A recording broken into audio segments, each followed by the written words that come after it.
ॐ श्रीकनकधारास्तोत्रम्। ॐ अङ्गं हरे पुलकभूषणमाश्रयन्ती भृङ्गाङ्गनेव मुकुलाभरणं तमालम् अङ्गीकृताखिलविभूतिरपाङ्गलीला माङ्गल्यदास्तु मम मङ्गलदेवतायाः।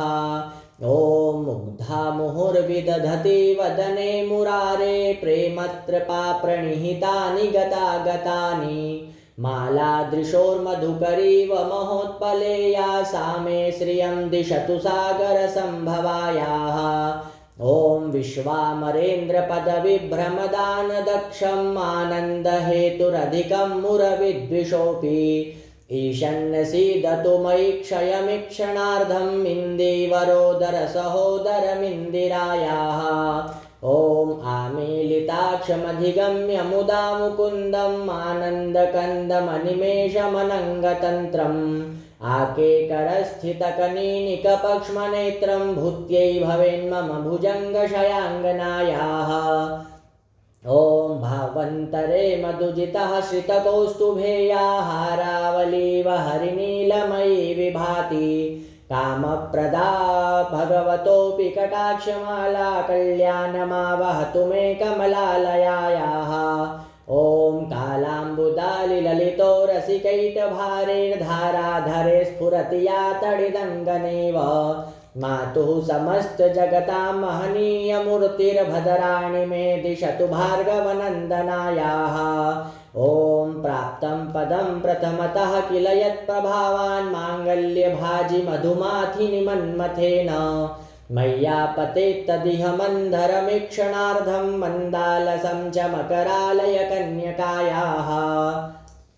ॐ दद्यादयानुपवनो द्रविणाम्बुधारामस्मिन्न किञ्चन विहङ्गशिशौ विषण्णे दुष्कर्मघर्ममपनीय चिराय दूरं नारायणप्रणयिनी नयनाम्बुवाः।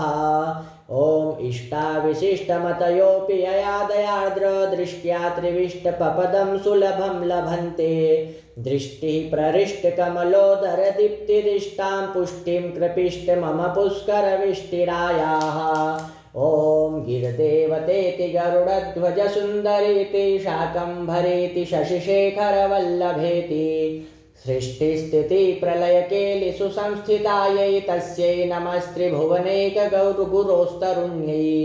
ॐ श्रुत्यै नमोऽस्तु शुभकर्मफलप्रसूत्यै रत्यै नमोऽस्तु रमणीयगुणार्णवायै शक्त्यै नमोऽस्तु शतपत्रनिकेतनायै पुष्ट्यै नमोऽस्तु पुरुषोत्तमवल्लभायै।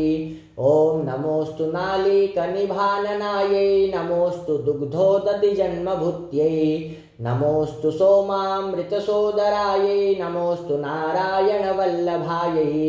ॐ सम्पत्कराणि सकलेन्द्रियनन्दनानि साम्राज्यदानि विभवानि सरोरुहाक्षि त्वद्वन्दनानि दुरिताहरणोद्यतानि मामेव मातरनिशं कलयन्तु मान्ये।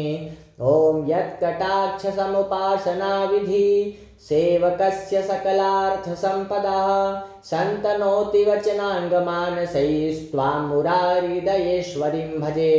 ॐ सरसिजनिलये सरोजहस्ते धवलतमांशुकगन्धमाल्यशोभे भगवति हरिवल्लभे मनोज्ञे त्रिभुवनभूतिकरि प्रसीद मह्यम्।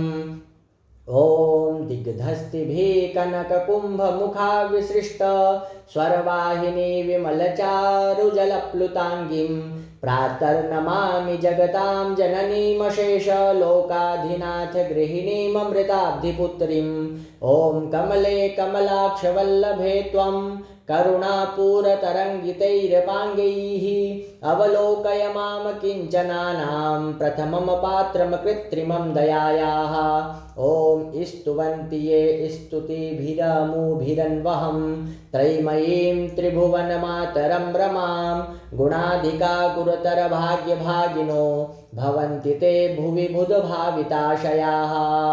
ॐ स्वर्णधारास्तोत्रं यत् शङ्कराचार्यनिर्मितं त्रिसन्ध्यं यः पठेन्नित्यं स कुबेरसमो भवेत् स कुबेरसमो भवेत्।